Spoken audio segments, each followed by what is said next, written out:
Okay, hi, I'm Christelle, as you said. I come from a very small island that not many people probably know. Is that better? Yeah, okay.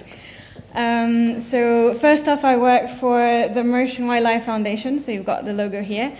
I'm only talking about 2 of our species, which is the species I actually work with, but the organization works with a lot of different species, and you probably all heard about, or at least some of you have heard about the pink pigeons, which is one of the species we brought back from the brink of extinction. There was less than 10 individuals left, and now we have about 300 to 400. So they were critically endangered and are now a little bit less in danger, but not out of the woods yet. So if you do have questions about other species that we work on, I'm more than willing to talk about it, so probably afterwards if you want.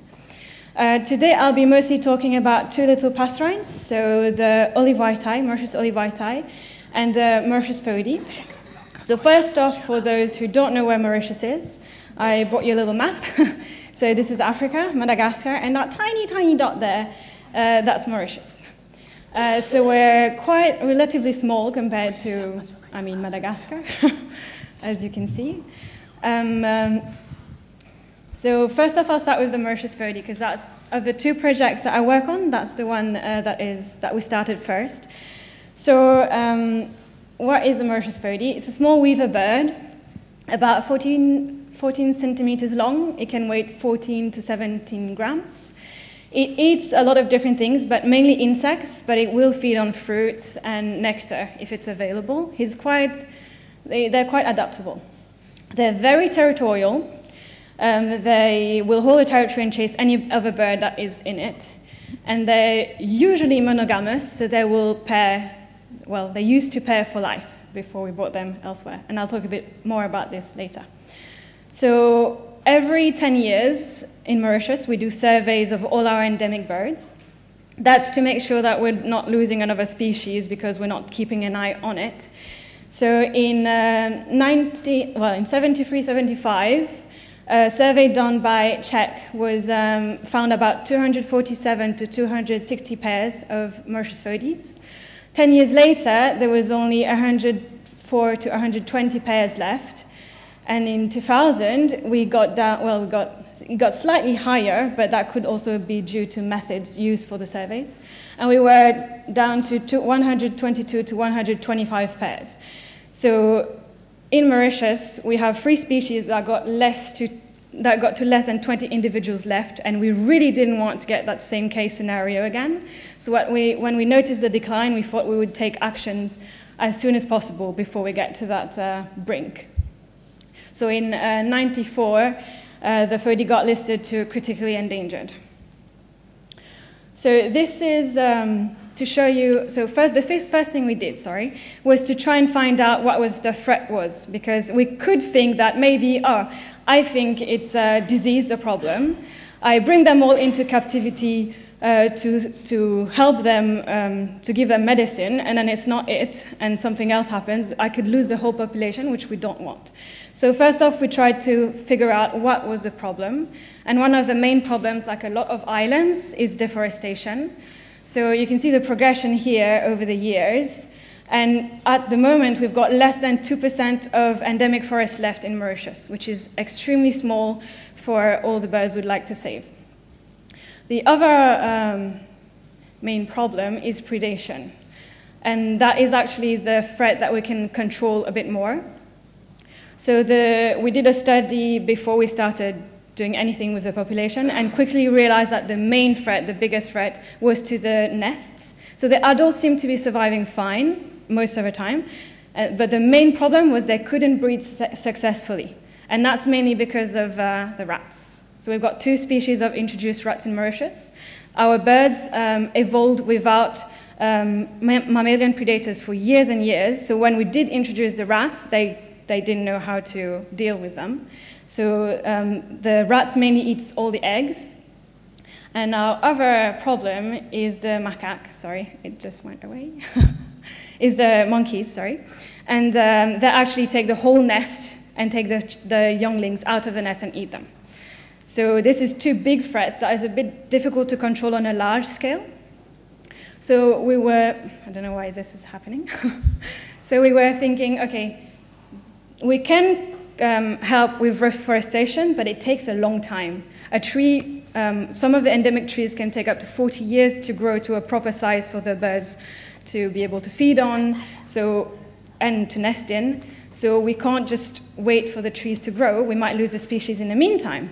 So we thought we would concentrate more on the predation side of the problem. So what we did is we put a strategy in place to try and bring the birds to somewhere safer, so we don't lose the species while the new forests are growing. So we decided on rescues. So we started, that's the strategy we chose. First rescues, then hen rearing or captive breeding, then releases to a new site. Hopefully that would be better for the FODI. So the first thing we did is choose a harvesting site, because this is a critically endangered bird. We don't want to take adults from the population and then make it crash more quickly, which is not the aim, obviously. So we decided to harvest the main population that we had, which had the biggest amount of bird, and conveniently also somewhere where we already were working on other species, mainly the pink pigeons.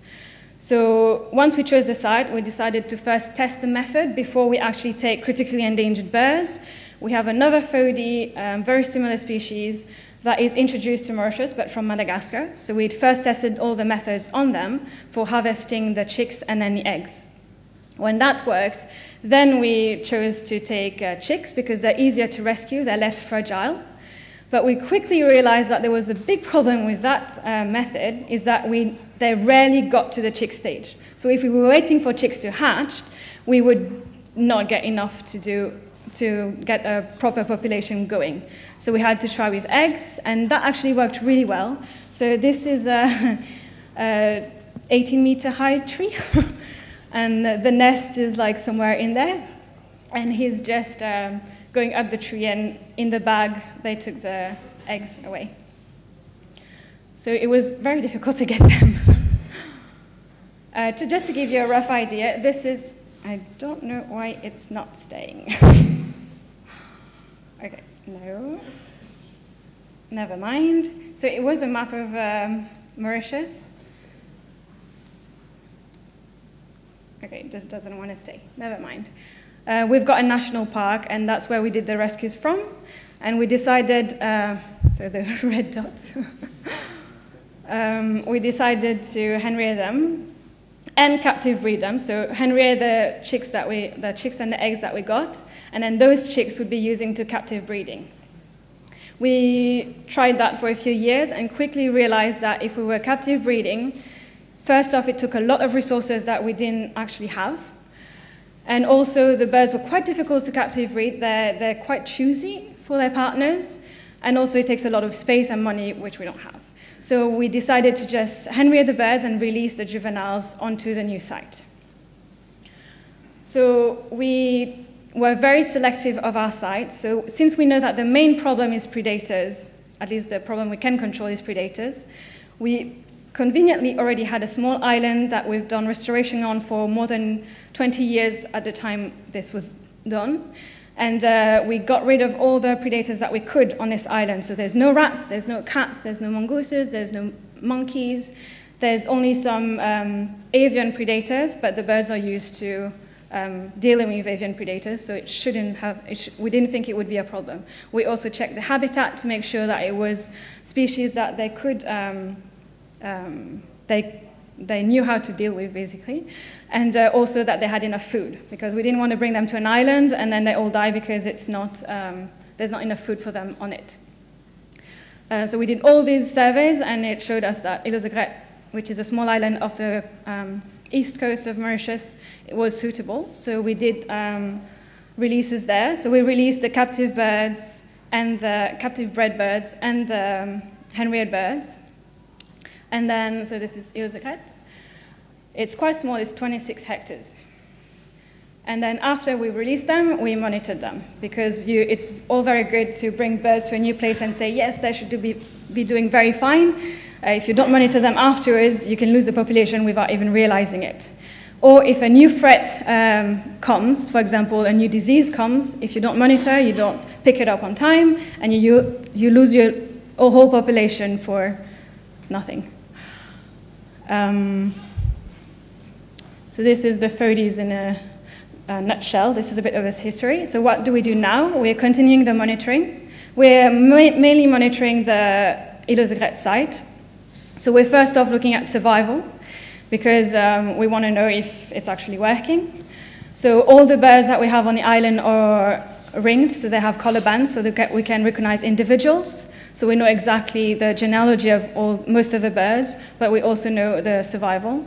And it's actually really good on Île aux Aigrettes. We also look at the breeding, because it's all good to bring them to an island. If they can't breed on it and there's something missing, then it's no use. The population will just decline and crash. We also look at the supplemental feeding. So we didn't just release them. We wanted to make sure they had enough food on the island. So we give them supplemental food as an extra boost. And we've quickly noticed that the adults don't use it as much, but the juveniles do. So basically, the population grew so fast that the adults, we have more birds than the island can stand, really. So we released about 90 birds total, and now we have about 400 birds, and we don't know what to do with them anymore. So it was really, really quick recovery, and it was incredible, like how adaptable they are, those birds. They surprised all of us. So now we've stopped the releases, and we're just monitoring. So we still give them supplemental food. It's mainly for the juveniles who don't have a territory, because the island is small, we have too many birds on it. There's not enough space for all of them to have their own territory, and they're highly territorial. So the supplemental feeding is to help the juveniles until they can get a little piece of land for themselves. We also, like I said, ring them. So the whole population is ringed. And we also take morphometrics to get an idea of health, but also we'd like to find a way to know the sex of a bird in advance, and we're hoping that some of the morphometrics could tell us if it's a male or a female before it becomes of breeding age. And we also do a lot of feeding observation to know what they feed on, so that the next site we bring them to, we know which species would be preferable to have at the new site. So the future, first off, the Mauritius Phoebe got from critically endangered to endangered in 2009 because of this Île aux Aigrettes population, which is mainly self-sufficient. We just give them supplemental food, but they don't actually need it. So if we do take the food out, they should do fine. It's just the juveniles won't survive as well. We're keeping it artificially high so that we can bring them to the next site. Because one population is all good, one new population is all good, but if a cyclone happens, which is quite often in Mauritius, and wipes that population out, then we're back to square one with a critically endangered bird. So our next step would either be to bring it to a new island, or to bring it back to the mainland, but in an area where we control the predators extensively. So I'll talk a little bit more about this second option after we've done the other bird, because they have very similar problems. So we're using the same methods, and hopefully that should work for the Olivierti and the Phodes together.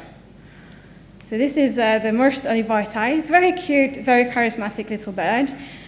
It's about 10 centimeters long, can weigh 8 to 11 grams, usually around 9 to 10, but mainly nectarvorous, so it mainly feeds on nectar, but also eats insects from time to time. Highly territorial, they can actually kill each other if given the chance, if another bird is in their territory, and very monogamous. They pair basically for life until one of them dies, then they might pair again. So I've got a little graph to show you the decline, because I thought it was more interesting. So they're actually worse off than the Phodes. And we have less than 10 pairs left. And it's still declining at a quicker rate than the Mauritius Phodes. So they're still critically endangered. So when we saw how well it worked for the Mauritius Phoebe project, we thought, okay, we'll model the Olivierti project on it and hopefully save them too. So first off, we tried to figure out what the problem was, and same thing, it's the rats mainly. They eat the eggs, so that's not actually an Olivierti egg, but I thought the picture was quite telling, so I got it from the internet. Also the macaque, and they also get predated by a lot of other introduced birds. And the thing is, they can deal with pressure from other birds, but there's so many other birds that predate on them that are bigger, that is just too much pressure from too many different types of bird species. So they have trouble dealing with all those threats together. Also, they're slightly small. They're one of the smaller birds on Mauritius, so they get picked on by basically anything bigger. This is the introduced red-whiskered bulbul. So we monitored the remnant population, which is in Combo. So Fodies were here, Combo is here. So it's two different places that we worked at. And now that we actually have the map, this is Îles Aigrettes, the island where we bring them to. So same thing, habitat degradation and predation. So we thought, okay, since it's the same threats, let's do the same thing, and hopefully we'll save the species, same way we did with the Fodies. So similar approach. We rescued the eggs. We didn't actually try the chicks because we never got the, very, very rarely got to chicks stage. So we rescued the eggs, hen-reared them in a hen-rearing facility in another area, and then released them on Îles Aigrettes in smaller batches. So it worked a little bit less well than with the Fodies for a few reasons, suspected reasons at least. The olive white-eyes are very specific in their diet.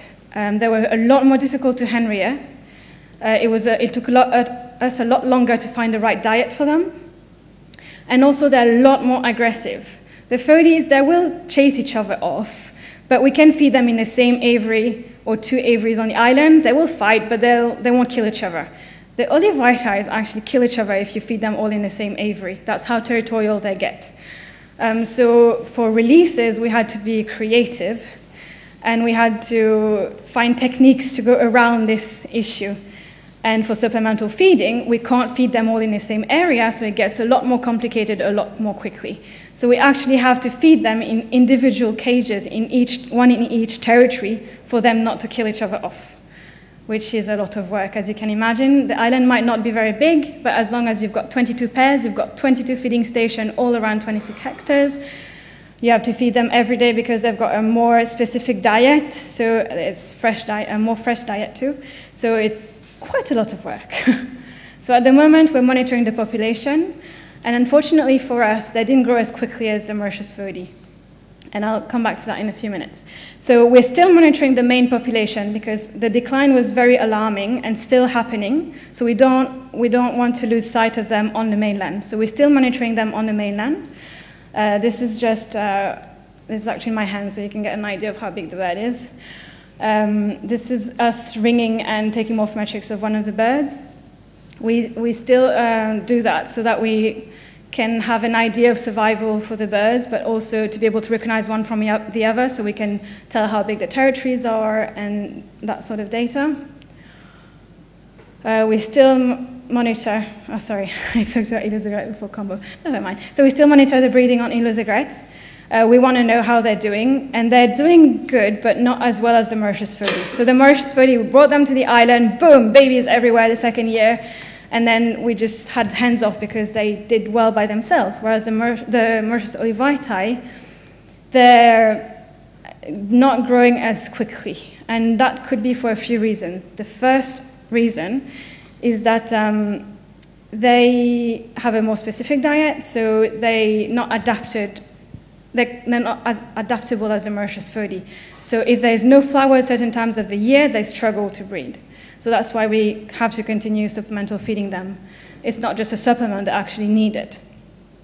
The second reason is there's still a lot of introduced birds on the island, and they're very small, and they get attacked by basically all the other birds, and the eggs apparently must be very yummy because they're very sought by other birds. So even the Mauritius Fodie feed on the eggs.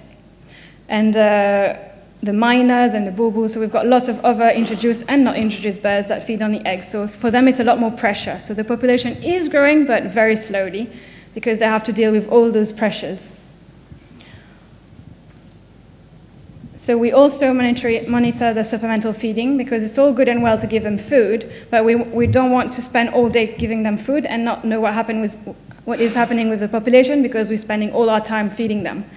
So we're trying to wean them off the food or find food that is longer lasting, so we don't have to change the food every day. but also that is still adapted to them. So we're doing it step by step to make sure that we're not taking off what they need to breed. We're still giving it to them while still making it better. So Stefano might talk a little bit more about this later, because he's been helping us with that. Combo, so we're still ringing and taking and catching the birds and ringing them. So this is one of the techniques we use. It's a mist net, so I think you call it Japanese nets here. That's one of the only ways to catch an olive white-eye in the wild. We use a playback, since it's very aggressive. We just put a dummy at the end of the, next to the net, put a playback, and they try and attack it. So they get right in the net quite quickly. So why do we do that? We do that mainly, well, like I said, for mapping. So we know where the territories are, and so that we know if it's different territories or just the same one. Because if they're not ringed, we won't know if it's the same bird we're seeing here and here, or if it's different birds. So as you can see, the olive white-eye's distribution is very patchy. And that's one of the main problems on the mainland, is that they're disappearing. So they used to be all along this river. And that was just 7 years ago when I started work on them. And this is last year's map. So all the territories in between disappeared. So this is quite alarming because it accelerates the rate of decline. So we also look at breeding, and we're also trying to help them in their population on the mainland, because the Olisograt population is growing too slowly, and we might lose the species in the meantime. So we don't want that to happen, so we're trying to find ways to control the predators on site, which is difficult when you look at the distribution. Is very patchy, so to control a big area like this for just like 4 pairs, it's challenging. And it's also not just a flat sort of thing, it's very hilly. There's lots of cliffs, so it's quite difficult. So we tried trapping, but for that, we couldn't trap the whole territory. It was too much work, so we tried trapping at the end of, find a nest and trap around the nest. But that's a lot of work. You have to check the traps every day. You have to buy the traps. And the territories are quite far apart, so having to check every territory every day would take a lot of time. So we tried to go towards poisoning rats, because they're the main threat in the territories, and that's also a lot of work and really expensive. And we actually tried that on a large scale, and it actually didn't really work that well. So we're also trying to do a distribution survey, because we noticed that all of the pairs that we were monitoring from year to year were disappearing. So we want to know if they're actually just moving or if they're actually dying off. Because if they're actually dying off, that would be quite even more alarming than we thought it is. So what is the future? Because it's so hard to help them. We've actually been working with people from overseas, mainly John. And he's told us about this very cool trap. It's called a Good Nature Trap, or A24. It's a trap invented in New Zealand, which is it's a self-resetting trap. So it can kill up to 24 rats, or at least hit 24 rats, before you have to charge it again. So basically, we wouldn't have to check it every day, and it would take a lot of work off us. So we've actually tried that technique. So we got a few traps. We got a grant to get a few traps, and we tested it, and it's going quite well, actually. So we compared, we did an experiment with 4 little grids. We didn't have many traps, so it was only 75 by 75 meters. 1 grid was Good Nature traps, 1 grid was snap traps, which we're already using, 1 grid was poison, and 1 was a control. And then we tried to see how the rats were controlled in each area, and we did indexing every month to check rat presence. The Good Nature traps, I forgot to put the graph, the Good Nature traps knocked the rat population right down and stayed down for the whole 8 months that we did 12 months that we did the experiment. The poison was a bit variable. It depended on how many rats were in the area and flooding back in. And the snap traps were same as the poison. It didn't knock it right down to 0. There was still a presence of rats because they kept incoming and weren't killed quickly enough. So they seem to be quite promising, those traps. And we just got a grant from National Geographic last year to get a whole lot more of them and try on a bigger area. Because it's all nice and well on a small area, but it might not actually work on a bigger area. And so we're in the process of testing a bigger area now. And so far, it's going really well. So we're quite enthusiastic. So if those traps do work, they wouldn't just protect the Olivetides, they'd protect all the other species that are predated by rats. We've got lots of skinks, we've got lots of geckos, we've got other passerine birds that I haven't mentioned but are also endangered, and this could all work towards helping them. So we would be basically creating what we call a mainland island, an area where we would control all the predators, not just the rats, extensively, and would help all the species around, not just our little Oliveti or the Murchison. So we also tried supplemental feeding in the wild, but the monkeys got to the food before the birds did, so we had to stop. Okay, so that's basically me. So thanks for your attention. I know I talk a bit fast, so sorry if I did.